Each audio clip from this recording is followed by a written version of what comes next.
Hyan sat in the dim light of the archive chamber, his three eyes scanning through data files that had not been opened in thousands of years. The dust particles floated in the air around him, catching the blue glow of his screen. He was a researcher, had been for most of his long life, and he loved finding old stories that others had forgotten. But this story was different. Humans, he whispered the word aloud, testing how it sounded. The translator in his earpiece struggled with it, as if the word itself was from a language too old to remember. Bora walked into the chamber carrying 2 cups of warm liquid. She was younger than Hun, her scales still bright green, instead of the faded color that came with age. She set 1 cup beside him and looked at his screen, still reading those old tales. She asked, "You have been looking at that same file for 3 days now?" Hun pointed at the screen. "Because this is not just a tale, Bora. Look at this. These are reports, actual reports from explorers who claimed they found evidence of this species." Bora leaned closer and read the text. Her face showed doubt.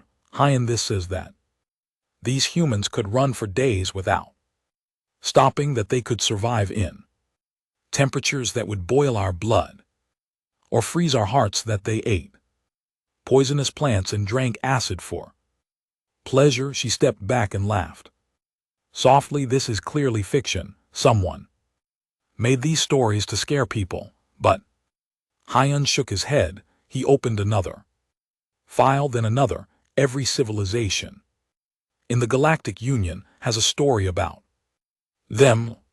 The Valkyrie called them the persistent ones. The Moth people called them those who do not stop. The Crystalline Collective called them the adapters.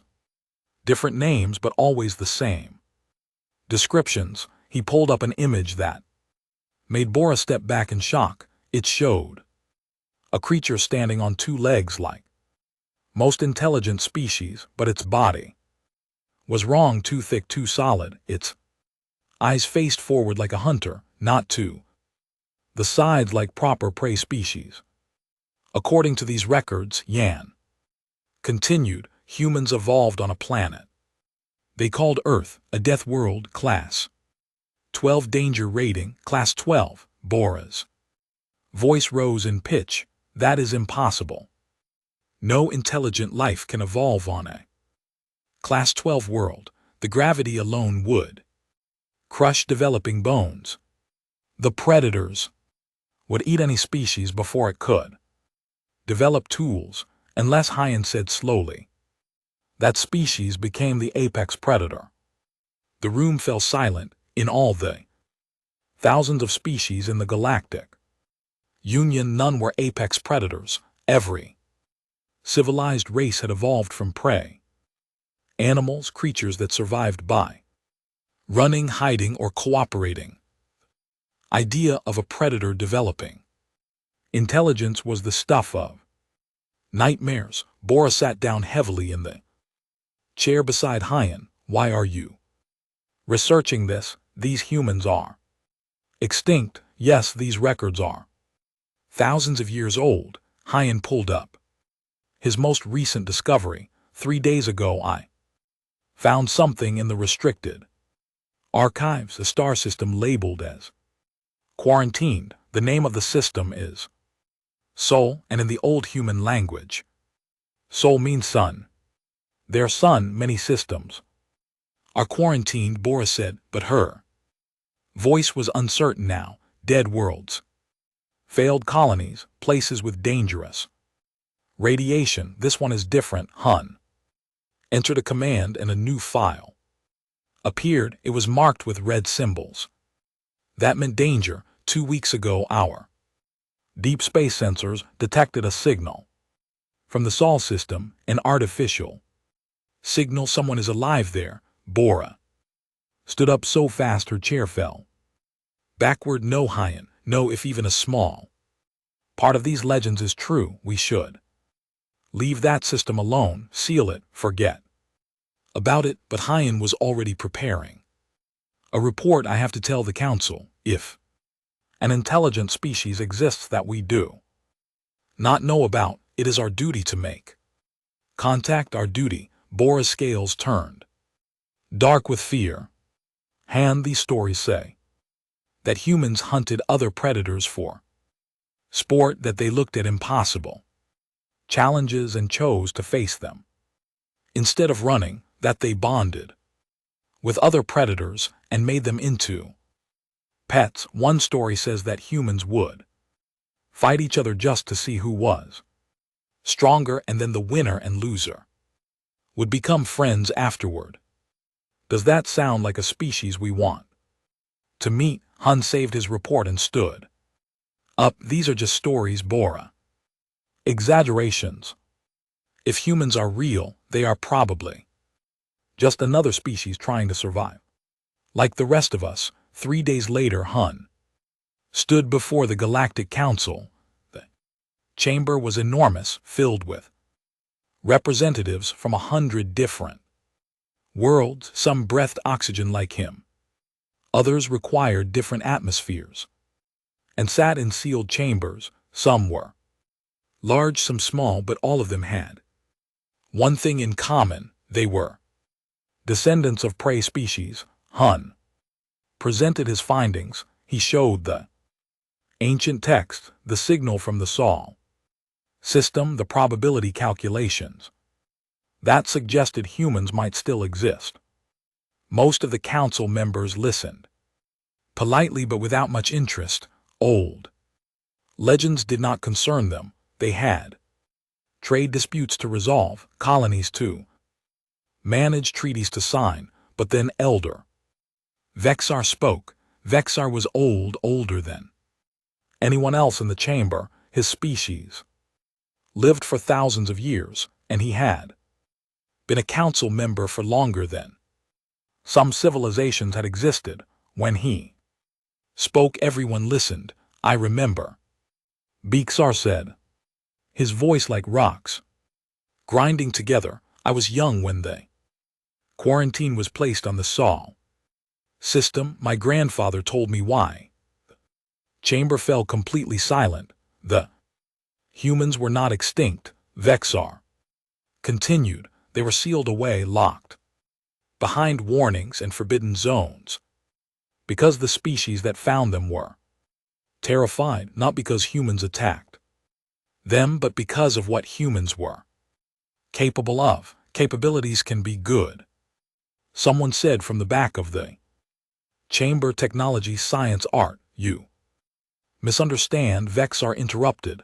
I do not mean what they could build. I mean what they could endure, what they could survive, what they considered normal. He turned his ancient eyes on Hune. The legends do not lie, researcher. Every story you have found is true. And if humans have now developed technology to send signals into space, it means they have advanced far beyond where we left them. Then we must make contact, Hyen insisted. We cannot ignore an intelligent species. It goes against everything the Union stands for. Vexar was quiet for a long moment. Then he said, very well, send your expedition. But send warriors with you, not scientists. And when you meet these humans, remember this: they come from a world that tried to kill them every single day. They evolved surrounded by creatures that wanted to eat them. Their bodies are built to survive damage that would kill any of us instantly. And despite all of this, they did not just survive, they thrived. They conquered their entire planet, every environment, every challenge. He paused, then finished with words that made humans blood cold. The story spoke of monsters called humans. I pray for all our sakes that the monsters have learned to be kind. The council voted. The expedition was approved. Hun had won, but as he left the chamber, he could not shake the feeling that he had made a terrible mistake. Bara was waiting for him outside. "We are really doing this?" she asked. Hyun nodded. "We leave in 1 week. Ship is being prepared now." Bora looked up at the artificial sky above the council station toward the stars that held countless worlds and countless species somewhere out there in a quarantine system. Something waited. "I hope you are right," she said quietly. "I hope they are just another species trying to survive," but deep down, neither of them believed that anymore. The legends were too consistent, too detailed, too afraid. In 7 days they would find out the truth. In 7 days the monsters would be real. Captain Tae stood on the bridge of the exploration vessel, watching the blue and green planet grow larger on the screen before him. Earth, the legendary death world. It looked beautiful from space, covered in swirling white clouds and vast oceans. It looked peaceful, but Tae knew looks could be deceiving. "Captain, we are receiving multiple targeting locks," his navigator reported, her voice steady despite the obvious threat.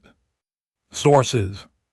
Some from the planet's surface, some from orbital platforms we did not detect before, and 3 from vessels moving to intercept us." Tae had expected this. Any intelligent species would defend their home, hold position, do not power weapons, send the peaceful contact message on all frequencies. Beside him, Yuna stepped forward. She was the chief diplomat chosen for this mission because of her ability to stay calm in difficult situations. She had negotiated peace between warring colonies, had resolved trade disputes that almost became wars. But Tae could see her neck scales were pale with nervousness. "Message sent, Captain," the communications officer said. "We are broadcasting in all known languages plus mathematical sequences to show intelligence." They waited.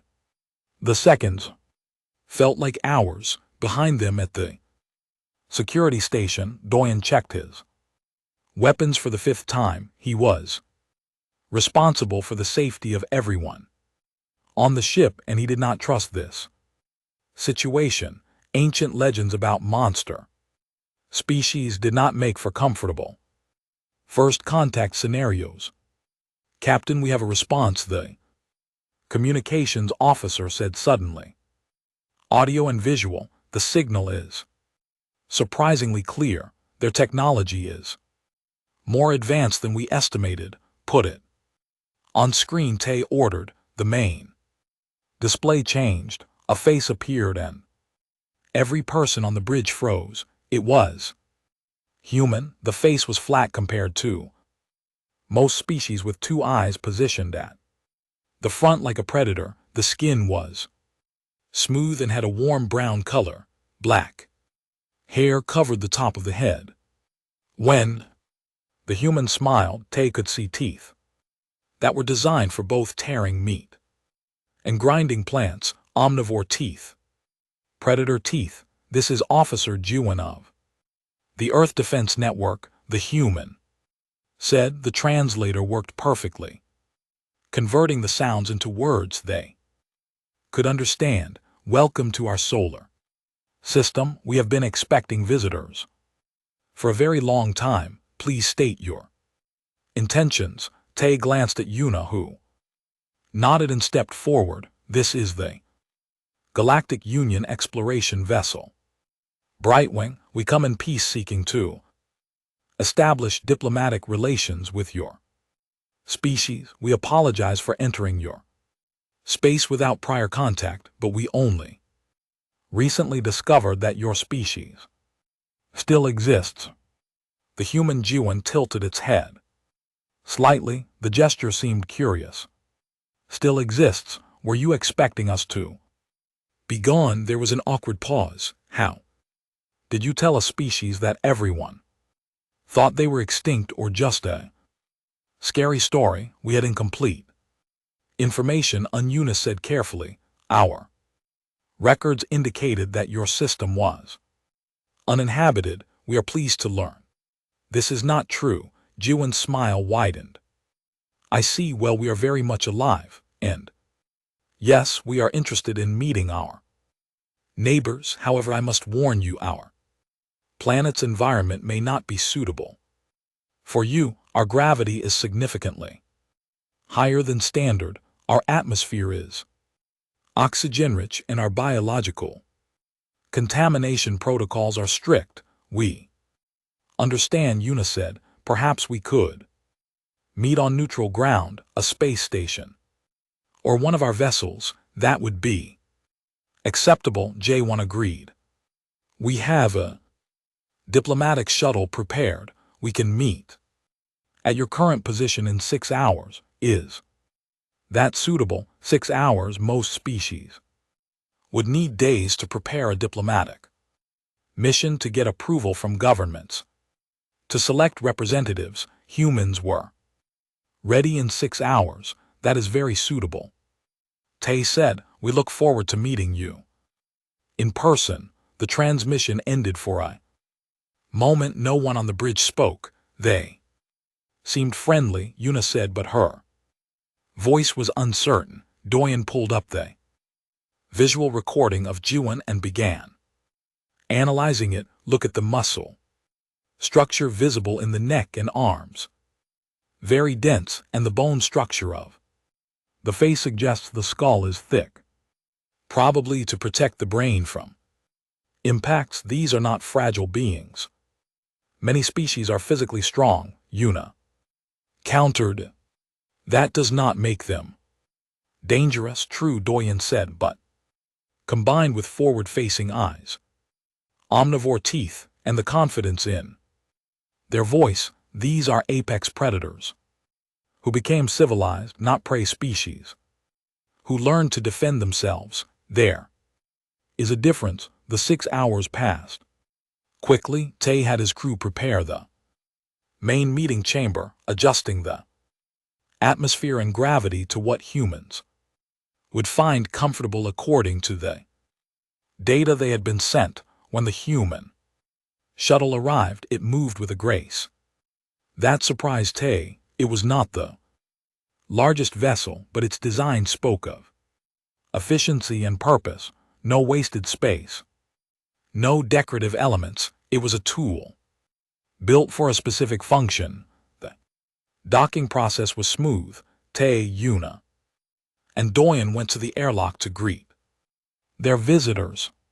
Behind them stood a medical team and several other crew members who wanted to witness this historic moment. The airlock opened. 3 humans stepped through. Jiwon was in the center, flanked by 2 others. One was taller with short brown hair and wore what looked like a formal uniform. The other was shorter with long black hair tied back and wore similar clothing. But what struck Tae immediately was how they moved. Smooth, balanced, efficient. Every step was controlled. These were not clumsy movements. These were the movements of beings who knew exactly where their bodies were in space at all times. Athletes or soldiers, Captain Tae, Jiwon said, extending a hand in the human greeting gesture they had been briefed about. It is an honor to meet you. Tae reached out carefully and grasped the human's hand. The skin was warm, much warmer than his own, and the grip was strong. Though Jiwon was clearly being gentle, the honor is ours. Tae said, thank you for agreeing to meet with us. Jiwon gestured to the others. This is Ambassador Hajin, who will be handling formal negotiations, and this is Captain Scion of our defense forces, who is here to advise on security matters. Security matters, of course. Humans would bring a military officer to a peaceful first contact. They moved to the meeting Chamber Tay had arranged comfortable seating and had prepared refreshments. That should be safe for humans based on their biological data. As they sat down, Yuna began the formal diplomatic process. We represent the Galactic Union, an alliance of 317 species dedicated to peaceful cooperation, trade, and mutual defense. We explore the galaxy seeking new friends and partners. That sounds wonderful, Hajin said. His voice was deeper than Jiwan's, but equally clear. Earth would be very interested in joining such an alliance. We have been alone for our entire history. The idea of having neighbors is exciting. We would need to go through proper procedures, Yuna explained, assessments, cultural exchanges, verification of peaceful intentions. It can take several years. We understand, Hajin said. We are patient. Tay remembered the legends about humans hunting prey by following it for days or weeks until it collapsed from exhaustion, persistence. Predators were always patient. The conversation continued. They discussed basic information, Earth's location, population, technological level, governmental structure. The humans were remarkably open, sharing information freely. They asked questions about the Union, about other species, about how interstellar society worked. It was all very pleasant and professional. Then Yuna made a mistake. If you would not mind, she said, we would love to visit Earth at some point to see your world with our own eyes. Sman, the military human who had been quiet until now, spoke for the first time. That would be difficult. Your species evolved on a much lighter world. Yes, Earth's gravity is approximately 2.8 times galactic standard. There was a pause. T felt his heart beat faster. Wait times, Diane said slowly. You live every day and gravity nearly triple what we consider normal for us. It is normal, Jai once said with a small smile. Is that unusual? Yes, Yuna said faintly. Very unusual. Most species could not stand upright in that gravity, let alone function normally. Oh, Hajin looked genuinely surprised. We did not realize. Does that mean your worlds are lighter, more comfortable? To us they are comfortable. Tay said to you they might feel like you are floating. Interesting, Sman said. She made a note on a device she carried. We will need to adjust our training programs.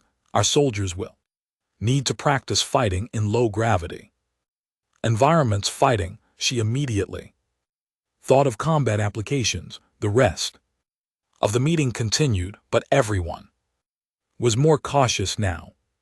The humans, for their part, seemed genuinely friendly.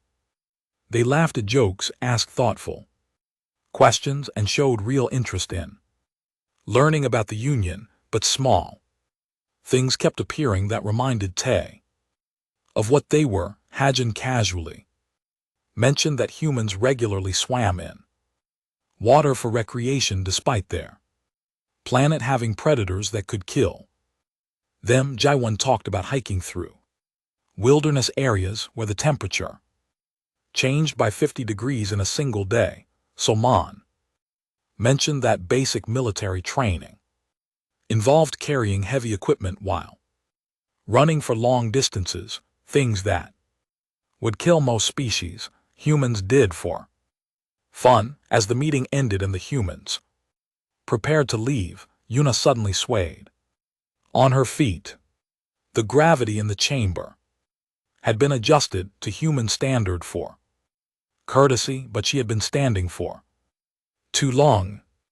Station Zeros floated in the empty space between star systems, a neutral meeting point where humans and the Galactic Union could conduct trade and cultural exchange. It had been 6 months since first contact, and the station had become a symbol of the new friendship between species. Minyu worked in the cargo bay, moving containers with the mechanical loader he operated. He was a large human even by human standards, with broad shoulders and arms marked with old scars. He had been a soldier once back on Earth, but now he loaded freight and tried to forget the things he had done in war. The work was simple. The aliens he worked with were nervous around him at first, but they learned he was careful not to hurt anyone. He always moved slowly near them, kept his voice quiet, smiled often. After a few months, some of them even joked with him. Minyu, your species really eats meat from animals, a small blue alien named Kip asked during their break. You hunt and kill other creatures? Minyu took a drink from his water container. Yes, but most humans buy meat at stores now. We do not hunt much anymore except for sport or in rural areas. Sport? Kip's eyes widened. You kill for entertainment? Some people do, Minyu admitted, but many humans think it is wrong. We argue about it a lot. He smiled. Humans argue about everything. It is our nature. Kip seemed to relax slightly. That is good.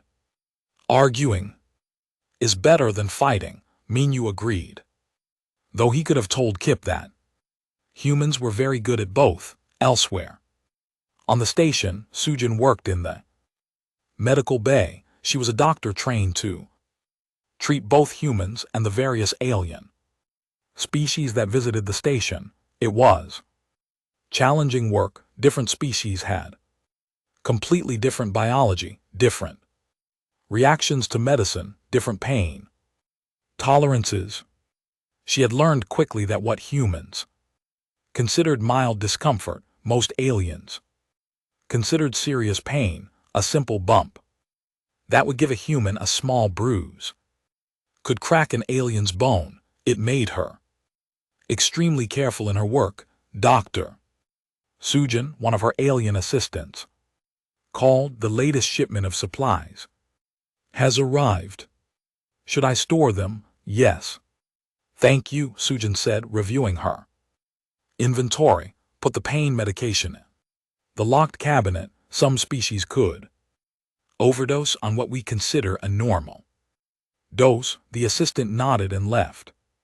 Sujin returned to her work, feeling content. This was good work, helping people, building bridges between species. This was why she had left Earth. In the station's control center, Jun managed the daily operations. He was a Valkyrie, a species known for their administrative skills and calm temperament. He had been nervous when humans first arrived on the station, but they had proven to be good residents.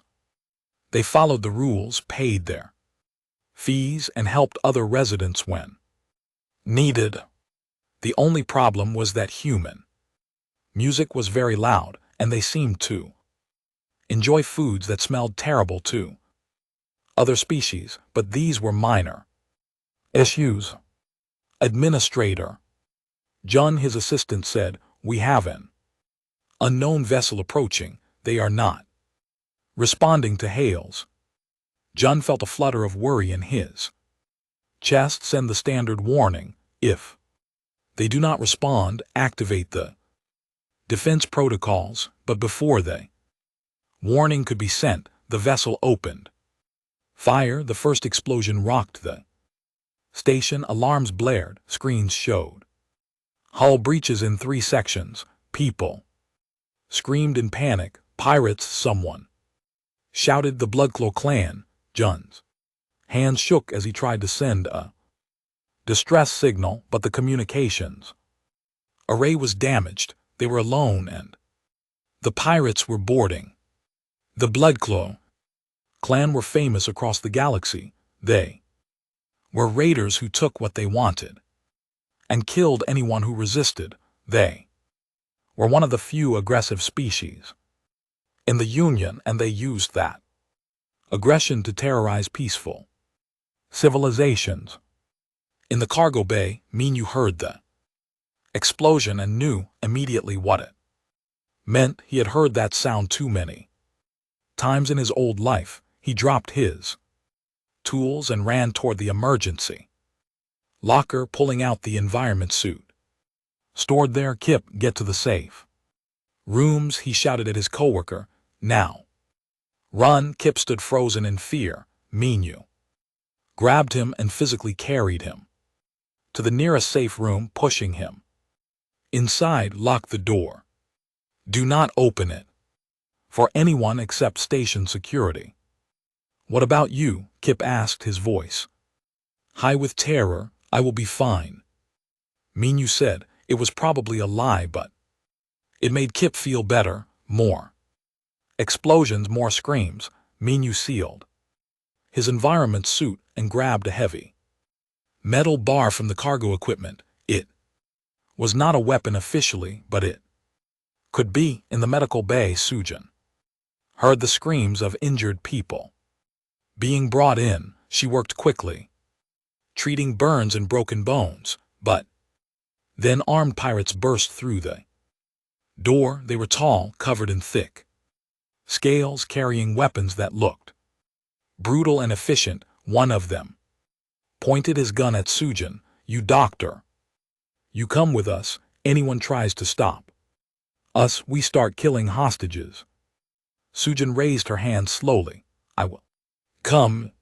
Please do not hurt anyone. They grabbed her and dragged her toward the central hub of the station, where they were gathering prisoners. Hundreds of aliens huddled together, crying and shaking with fear. The pirates laughed at their terror. In the control center, the pirate leader stood over June. He was bigger than the other pirates, with more scars and better weapons. Send a message to the Union, the pirate leader Krevnesh ordered. Tell them we want ships, supplies, weapons. They have 12 hours. If they refuse, we start killing one hostage every hour. Jun's hands shook so badly he could barely operate the controls. Please, these are innocent people. Krevnesh hit him casually and June fell to the floor, his face bleeding. Send the message. June sent it. He knew the Union would negotiate. They always did. Violence was rare among civilized species. They would give the pirates what they wanted, and maybe everyone would survive. But he had forgotten about the humans. Minu moved through the damaged sections of the station like a ghost. His military training came back as if he had never stopped being a soldier. He knew how to move quietly, how to use shadows, how to think like an enemy. He found 2 pirates guarding a corridor. They were relaxed, confident. They did not expect resistance. Minu studied them for a moment. They were bigger than him, stronger probably, but they had never fought a human before. He moved fast. The metal bar came down on the first pirate's weapon arm, breaking it with a crack that echoed in the corridor. The pirate screamed before the second one could react. Minu swept his legs out and brought the bar down on his head. Both pirates lay unconscious. Minu took their weapons, checked them quickly, and kept moving. He found 3 more pirates, then 5. Each time he used surprise and speed and the environment itself as weapons. Drop a cargo container on them, seal them in a room and vent the atmosphere. Lure them into areas where the low gravity gave him an advantage. The pirates began to realize something was wrong. Their comrades were disappearing, not killed always, but incapacitated, injured, removed from the fight. Something is hunting us, one pirate said nervously into his communicator. Minyu heard it over the radio he had. Taken, he smiled grimly. Yes, something was hunting them. In the central hub, Sujin tended to injured hostages while the pirates guarded them. She counted 12. Pirates here, too many for one person to fight, but then she heard a sound, metal scraping. One of the air vents was opening. Minyu dropped from the vent into the middle of the pirates. What happened next was fast and brutal. Minyu moved like liquid violence, using the weapons he had taken, using his environment, using every dirty trick he had learned in years of warfare. He targeted joints and weak points. He used hostages as cover when he had to, knowing the pirates would not risk shooting their leverage. In 30 seconds, half the pirates were down. The others tried to organize, tried to respond, but they had never faced an enemy like this before. Sujin watched in shock and horror and awe. This was what humans could do. This was what happened when you took a predator species and gave them intelligence and training and purpose. The pirates tried to retreat, but Minyu had already sealed the exits. They were trapped in the room with him. Stop. Krisha's voice came over the speakers. Stop or I start killing hostages in the control center. Minyu froze. He looked at Sujin, and she saw the calculation in his eyes. He was weighing lives, thinking, planning. Then he smiled at her. It was not a nice smile. Administrator June, Minyu said calmly. Into the communicator he carried. Are you in the control center? Yes, Jun's terrified voice responded. How many pirates are with you? 3. Including their leader. Are there any hostages in the room? Just me. Minyu looked at the vent system map on a nearby screen. Good. In 30 seconds, the gravity in that room is going to shut off. When it does, close your eyes and cover your ears. Understand? Yes. Minyu looked at Sujin. Help these people, get them to the safe rooms. What are you going to do? She asked.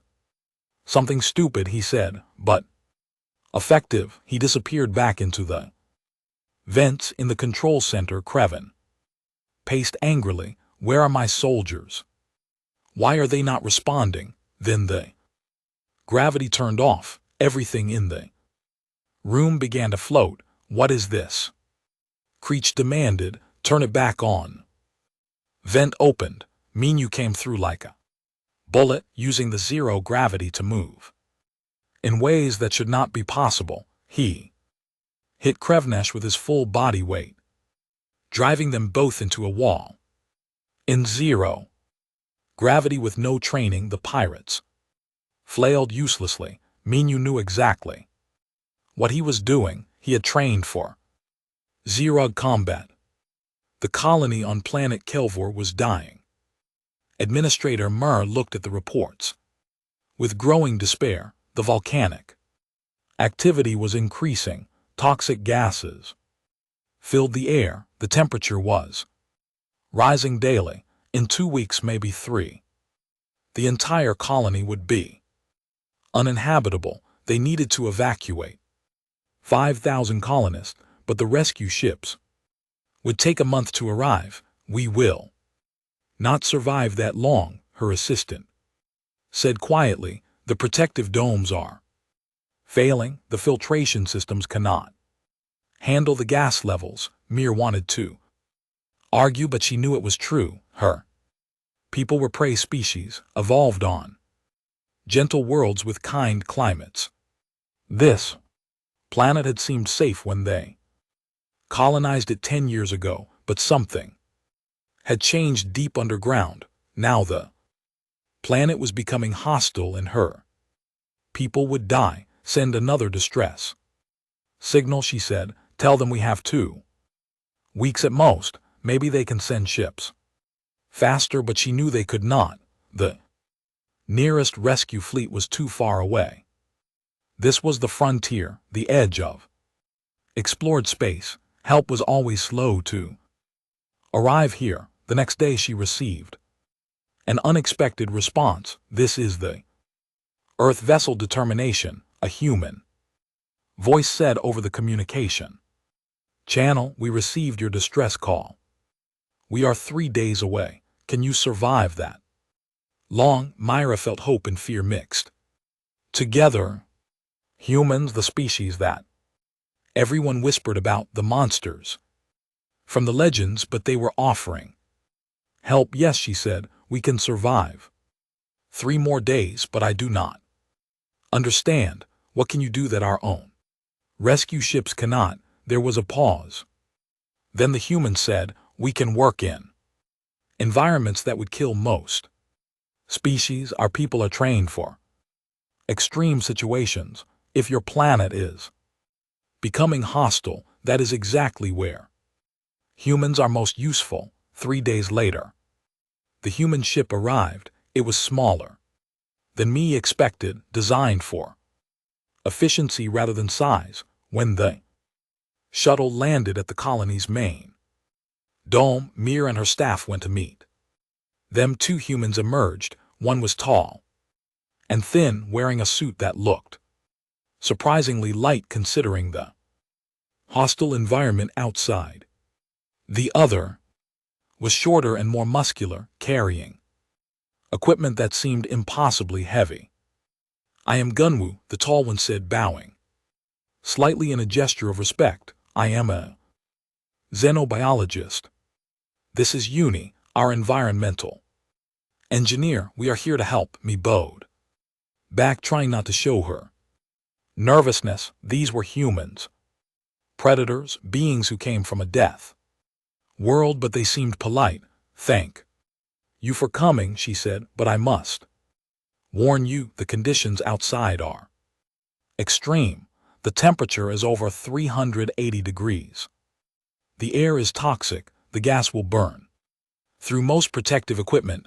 Gunwa smiled. It was a kind smile. We have worked in worse. May we see your data on the volcanic activity? Mary led them to the control center. She showed them the readings, the projections, the failing systems. She expected them to tell her there was nothing they could do, that the situation was hopeless. Instead, Uni pointed at the map here and here. These are the main volcanic vents causing the gas release. If we can seal them or redirect the flow, the atmospheric contamination will decrease significantly. Seal them, Mi's assistant said. That is impossible. Nothing can survive near those vents. The heat alone is manageable. Uni interrupted gently. I have worked in higher temperatures.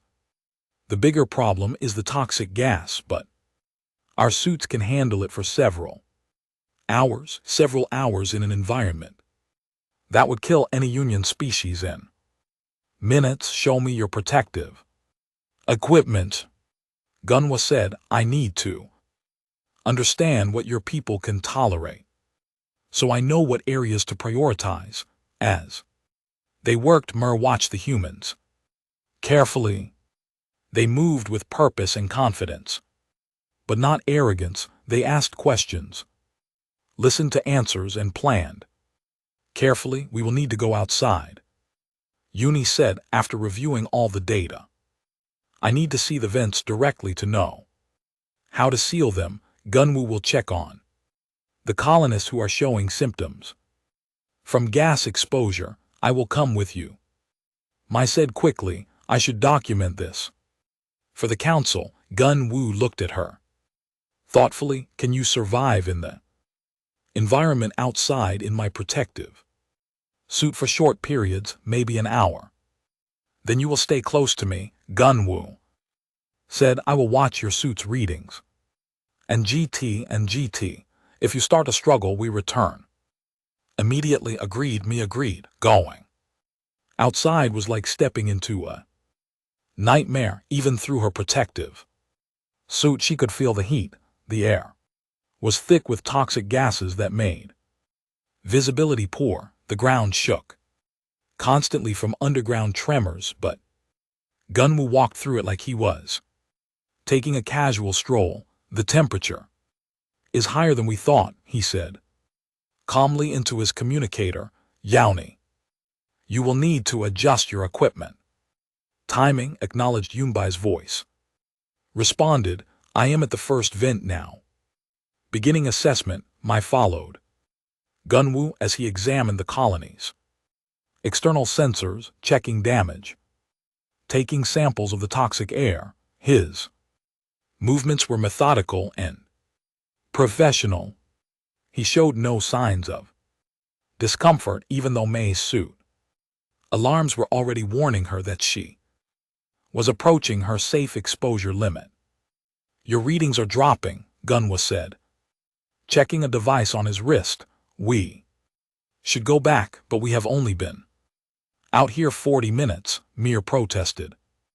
That is enough for now. I have what I need. He led her back to the airlock, and once inside, he helped her remove her suit carefully. Are you feeling okay? Me realized she was shaking. Heat, the fear, the stress of the dying colony, it all hit her at once. I am fine, she lied. Gunwoo gave her a knowing look but did not argue. Rest. Drink water. I need to check on the colonist with respiratory problems. Me watched him work through the day. He moved through the medical bay with gentle confidence, examining patients, adjusting treatments, explaining to the medical staff how human biology dealt with toxins differently. He was kind to everyone, even when they were afraid of him. Meanwhile, Uni worked outside in conditions that should have been fatal. Myra watched through cameras as the human moved near the volcanic vents, placing equipment, taking measurements, doing things that seemed impossible. At one point, Yun's suit tore on sharp volcanic rock. Toxic gas began leaking. My gasped, reaching for the emergency communication, but Uni simply sealed the tear with some kind of quick hardening foam and kept working. Uni, your suit is compromised, Gunwoo said. Over the communication channel, his voice tight with concern. I know it is. Fine, I sealed it. I have another 20 minutes before I need to return. 10 minutes, Gunwoo corrected. Then you come back whether the work is done or not. 15, Uni negotiated. 12, final offer. Myra heard Uni laugh. Deal, humans and their bargaining. They worked for 3 days straight. My documented everything, sending reports back to the council that she knew would seem impossible. But she had video evidence. She had data. She had watched these humans do things that defied everything she knew about biology. Gunwoo worked in the toxic environment for hours at a time. Uni regularly exposed herself to temperatures that would literally cook most species. When one protective suit failed completely, Uni simply put on a spare and went back to work. How do you do this? Mir asked Gunwoo on the third day. How can you survive in conditions that kill others? Gunwoo was quiet for a moment. Our planet tried to kill us every day for millions of years. Extreme heat, extreme cold, predators, diseases, poisons. Our bodies adapted to survive all of it. We developed redundant organs so if one failed, others could compensate. We developed efficient cooling systems so we could work in high heat. We developed the ability to process toxins that would kill other species. But you are so kind. Me said you are gentle with patients. You are careful with equipment. You are not what the legends described. Legends described what we can do. Gunwoo corrected, not who we are. Yes, we can. Survive extreme environments. Yes, we are adapted to be very good at violence, if needed, but we are also adapted to cooperate to protect our community, to care for the injured. Both things are true. On the fourth day you finished sealing the volcanic vents, the gas levels began to drop, the temperature stabilized, the colony would survive. Until the rescue ships arrived, Myra stood with Gunwoo and Uni as they prepared to leave. I do not know how to. Thank you, she said. You saved 5,000 lives. We were happy to help, you said. She was covered in burns and bruises, her hands wrapped in medical bandages. But she smiled. That is what neighbors do. After they left, Myra prepared her final report for the council. She included all the data, all the videos, all the evidence of what she had witnessed, but she also included her personal observations about how the humans had been kind, how they had been professional, how they had risked their lives repeatedly to save people they had never met. The council representative who reviewed her report was Theogor, a politician who had been arguing that humans were too dangerous to integrate into the Union. This report is concerning, Belgor said during their communication. It proves that humans are incredibly dangerous. They can survive in environments that would kill us. They can work in conditions we cannot even enter. If they chose to be hostile, we would have no way to stop them. But they are not hostile, me argued. They came to help. They saved my colony. They asked for nothing in return. Today they helped, Thulgor said darkly. But what about tomorrow? The war began without warning. The Kesher Hive burst through the outer territories of the Galactic Union like a storm of destruction. They were insectoid warriors, a species that had conquered 20 systems through pure aggression. They had watched the peaceful prey species of the Union for years, waiting for the right moment to strike. That moment came when they heard about humans, another prey species. The Kesher Queen said, her mandibles clicking with amusement. But these ones think they are special, these humans that the Union whispers about. We will crush them first to show the Union that their new pets are worthless. The first 3 Union colonies fell in days. The defense fleets designed for deterrence rather than actual combat were swept aside. The Kesher took prisoners, took resources, and sent a clear message: submit or die. The Union Council met in emergency session. Hun, who had studied humans for 2 years now, stood before them with a grim expression. We need to request military assistance from Earth, he said. Our forces cannot stand against the Kesher. We are not built for this kind of warfare, asking humans to fight for us. Theogor protested. This is exactly what I warned about. We will owe them everything. They will control us. Better to be controlled than dead, another council member said quietly. The debate raged for hours, but in the end they had no choice. A formal request was sent to Earth. The response came within an hour. This is Admiral J1 of the Earth Defense Fleet, a human voice said. The video showed a middle-aged human with gray hair and sharp eyes. We have reviewed your situation. We are mobilizing our forces. Now, we will arrive in your space within 3 days. Hold your positions. We are coming. 3 days. The humans could mobilize an entire military fleet in 3 days. The Union had taken 3 weeks just to decide to ask for help. Admiral Jaywin's fleet arrived exactly when promised. Hue and watch from the command station as dozens of human warships dropped out of faster than light travel. They were different from Union vessels, more aggressive in design, built for combat, not exploration. This is Admiral J1 to all Union forces. The human's voice echoed across all channels. We are here to help.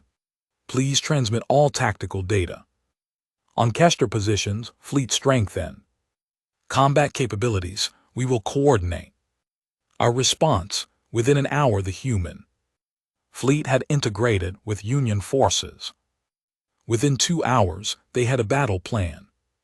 Within 3 hours, they were moving to engage the enemy. Hun was assigned as a liaison officer on J1's flagship. He stood on the bridge, watching the crew work with calm efficiency. They were preparing for battle, but there was no panic, no fear, just focused determination. Admiral Yan said carefully, the Kester are experienced warriors. They have conquered many worlds. They will not be easy to defeat.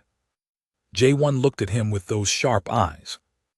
Neither will we. The first battle happened near a contested colony.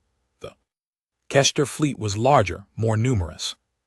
They were confident. That confidence lasted approximately 4 minutes. The human attack was unlike anything Han had ever seen. It was not the honorable combat of traditional warfare. It was not about minimal casualties or preserving resources. It was about winning as efficiently and completely as possible. Human ships used kinetic weapons that hit with devastating force.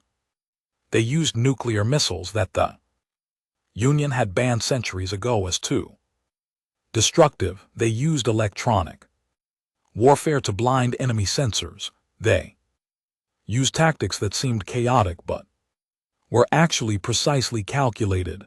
The Kester fought back fiercely, but they were not prepared for an enemy that fought like they did, an enemy that understood violence not as a last resort but as a tool to be used expertly.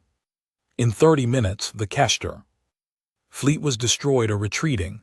All vessels begin search and rescue operations. J1 ordered calmly. Prioritize Union personnel first, then Kester survivors. Hyan said in surprise. You are rescuing enemy combatants? Of course, J1 said. They are defeated now. They are prisoners. We treat prisoners with dignity. Hone something important. Humans were very good at violence, but they also had rules about when and how to use it. They could be brutal in combat and merciful in victory, both at the same time. The war continued for weeks. The Kester kept attacking, kept pushing, kept trying to break through human defenses, but they could not. On the ground, it was even worse for the Kader. Nari led a human marine force to retake a colony that the Kester had captured. She was shorter than most humans, but Hun had learned that size did not matter with humans. Their strength came from training, strategy, and sheer determination. We will drop directly into the combat zone, Nari explained to the Union commanders who were observing. Fast insertion, secure the civilians, neutralize enemy combatants. Standard urban warfare, but there are thousands of Kester soldiers on that planet. A Union general protested. You only have 500 Marines. Nari smiled. It was not a nice smile. That should be enough. She was right. The Marines dropped from orbit in armored pods, crashing into the city. Like meteorites, they moved through the urban environment like water flowing around rocks. They knew exactly where to go, how to fight, when to be aggressive, and when to be cautious. The Kester had never faced an enemy like this, an enemy that used the environment, that set ambushes, that coordinated perfectly, that refused to give up no matter how bad the situation became. In 3 days, the colony was liberated, the Castor forces were defeated, and the human casualties were remarkably low. How do they do it? The Union general asked Hune. How can so few defeat so many? Han had been studying human military history. Humans have been fighting wars for their entire existence. They have thousands of years of experience. They have studied every type of combat. They have doctrines and strategies and training that we cannot even imagine. War is not new to them. It is part of their cultural memory. It was a sobering thought. After 6 weeks of fighting, the Castor Queen sent a message. She demanded ritual combat, fight between champions to determine the outcome of the war. It was their tradition, their way of avoiding unnecessary bloodshed.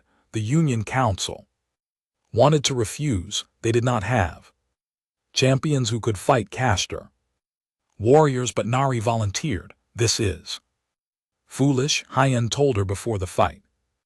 The Castor champion is 3 times your size. He has natural armor, weapons built into his body. You will die. Nari checked her equipment calmly. Maybe, but I do not think so. Why are you so confident? She looked at him with steady eyes. Because I know something the Castor do not. Size and natural weapons are advantages. Yes, but intelligence and training and willingness to win are better advantages, and humans have a lot of experience fighting enemies that are bigger and stronger than we are. We had to. Our planet was full of them. The ritual combat took place on a neutral station. The Castor champion was enormous, covered in thick kitten armor, with blade-like appendages and mandibles that could crush metal. Nari was small in comparison. She wore light armor and carried a simple blade. They faced each other in the fighting circle. The Castor champion roared, a sound that echoed through the station. Nari said nothing. She just waited. The fight began. The Castor champion attacked with brutal force, expecting an easy victory, but Nari was not where he expected. She moved like smoke, dodging his attacks, studying his patterns. Humans were persistent predators. They watched, they learned, they adapted. Champion grew frustrated. He attacked faster, harder, but Nari stayed calm. She waited for the perfect moment. When it came, she struck with surgical precision, not at his armor but at the joints between armor plates, not trying to overpower him but exploiting his weaknesses. In 5 minutes the fight was over. The Castor champion lay defeated, wounded but alive. Nari stood over him with her blade ready. The rules said she could kill him now, that it would be honorable. Instead, she put away her blade and extended her hand to help him up. The Castor champion stared at her in confusion. You spare me. You fought with honor, Nari said simply. Now the fight is done. We do not need to be enemies anymore. The Castor champion took her hand. She pulled him to his feet, even though he weighed far more than any human should be able to lift. I do not understand your species, the champion said. You fight like demons, but you show mercy like I do not know. What? Like people who know that today's enemy might be tomorrow's friend.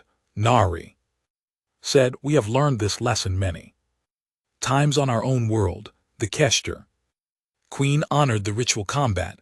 The war ended. The Castor withdrew from Union space, but they did something unexpected. They requested diplomatic talks, not with the Union, with Humanity. We want to understand you, the Queen said during the first meeting. You defeated us completely. You could have destroyed us, but you chose mercy. Why?